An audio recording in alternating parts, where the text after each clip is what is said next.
This breakout room is on the article Capturing Photo Narratives in Short-Term Study Abroad. So, given the growing visual libraries of students, this research looks at the ways digital media already exists in study abroad, and more to this topic, the potential ways moving forward for photo narratives to enhance intercultural learning through structured, iterative program assessments.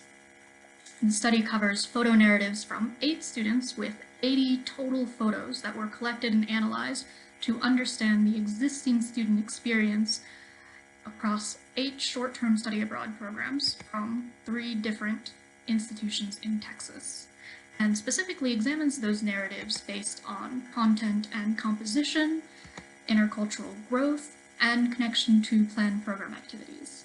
Now, for me, the most interesting part of working through this is discovering more literature specific to visual media, image-based research, and perspectives on motivations behind what we capture in travel, and then bringing that into study abroad specific research.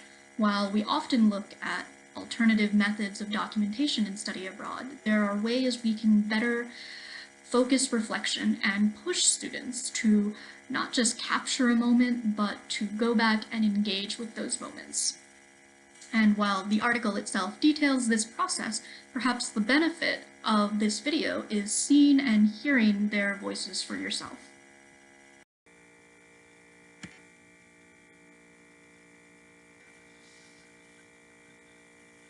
So, it's really different in Turkey from the U.S. I mean, if the U.S. had a religion that characterized it, it'd probably be agnosticism or Christianity, you know? Mm-hmm. In Turkey, it's clearly Islam, so it's really cool to me. Every time we went into a mosque, I realized, how dedicated these worshipers are. Made me want to be stronger in my own faith.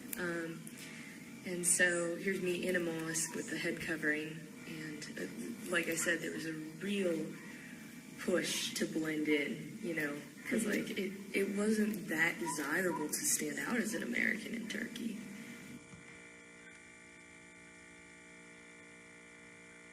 It's just the lake that we did a story on, because our story was about how this family got displaced, because where the lake is used to all be agriculture, and they flooded it to make a lake to let in tourism, so it pushed all these families out.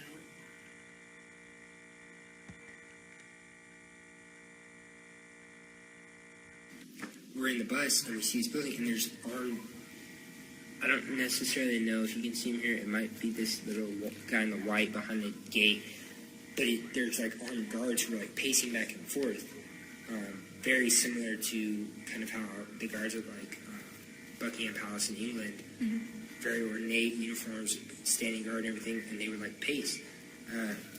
And so finally, a couple of us were just kind of got his attention. We're like, hey, what is this building? Because we passed it a couple times and didn't say anything about it. The only building he even talked about at all was this hotel that was there or something. It was an important hotel and a cool hotel and everything. It used to be one of the biggest in South America. But we're finally what is this?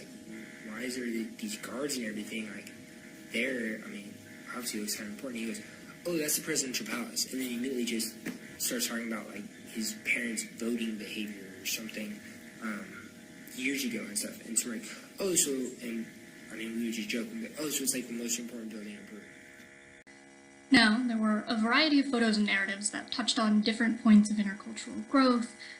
Much of the research in study abroad shows the need for intentional design to really have students reflect on and capture things that are deemed important.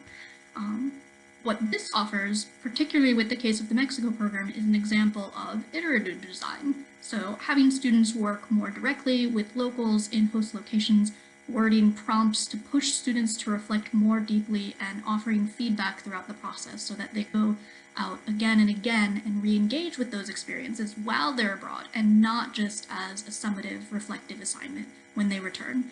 Instead of photos as a way of remembering something, we want to design assignments with intention of developing narratives that have students wanting to take different photos and build richer interactions while they're still abroad.